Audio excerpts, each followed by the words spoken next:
بسم اللہ الرحمن الرحیم بسم اللہ الرحمن الرحیم۔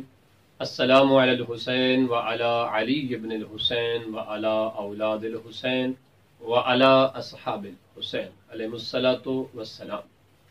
سلسلہ گفتگو تاریخ کربلا پر جاری و ساری تھا اور آج اس سلسلے کی نامی گفتگو ہے۔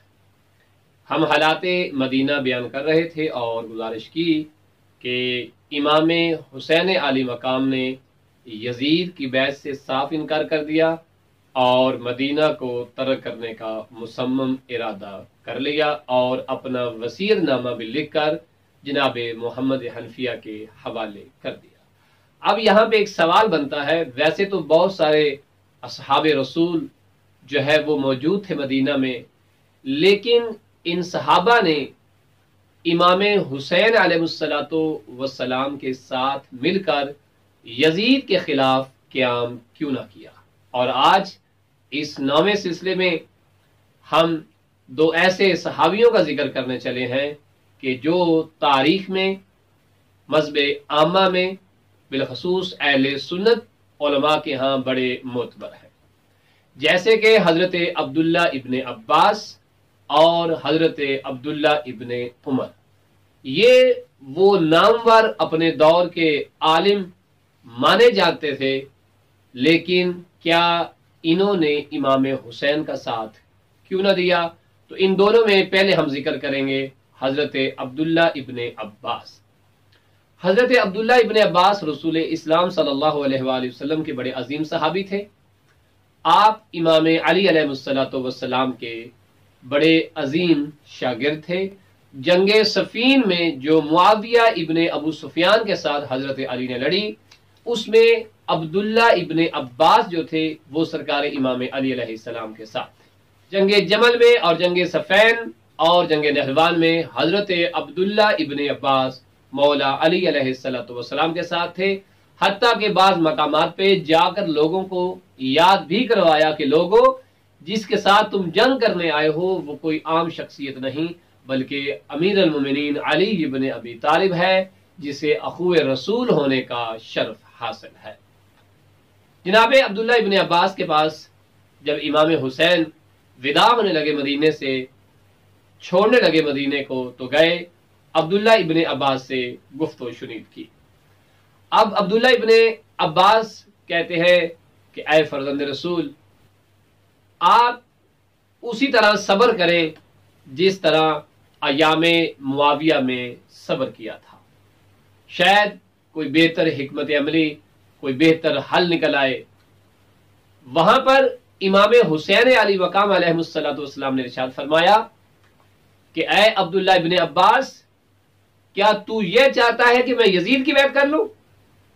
جبکہ یزید کے متعلق میرے جد امجد رسول اسلام صلی اللہ علیہ وآلہ وسلم نے جو فرمایا، کیا تجھے وہ یاد نہیں ہے؟ وہاں عبداللہ ابن عباس کہتے ہیں کہ اے فرزند رسول، یقیناً مجھے یاد ہے کہ آپ صلی اللہ علیہ وآلہ وسلم نے فرمایا تھا کہ یزید کے اندر کوئی برکت نہیں ہے، یہ بدبخت ہے۔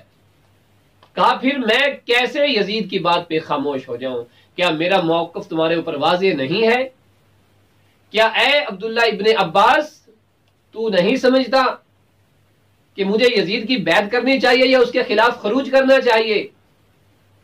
اور یہ وہ لوگ ہیں کہ جنہوں نے اپنے رسول کی بیٹی کے بیٹے کے ساتھ ظلم و ستم کرنے کا ارادہ کر لیا ہے اور یہ اسے قتل کر دینا چاہتے ہیں۔ اے عبداللہ ابن عباس، تم بتاؤ کہ کیا یہ ان کا موقف ٹھیک ہے کہ مجھے میرے نانا کے شہر سے جدا کر دیا جائے، مجھے تربت رسول پر مجاوری سے روک دیا جائے اور مجھے مجبور کیا جائے کہ میں مدینہ سے خروج کروں؟ ایسے لوگوں کے بارے میں اے عبداللہ ابن عباس تیرا کیا نظریہ ہے کہ جو رسول کی بیٹی کے بیٹے کو وطن چھوڑنے پہ مجبور کر دے، بے گھر کر دے، تربت رسول سے دور کر دے؟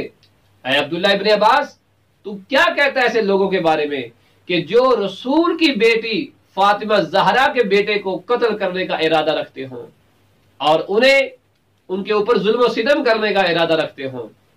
وہاں پہ عبداللہ ابن عباس کہتے ہیں کہ کہ اے ابا عبداللہ، اے حسین ابن علی، اے فرزند زہرا، میں ایسے لوگوں کو جو رسول کی بیٹی کے بیٹے کو قتل کرنے کا ارادہ رکھتے ہیں یا اس پہ ظلم و ستم ڈھانے کا ارادہ رکھتے ہیں، میں ایسے لوگوں کو مسلمان نہیں سمجھتا، یہ لوگ کافر ہیں۔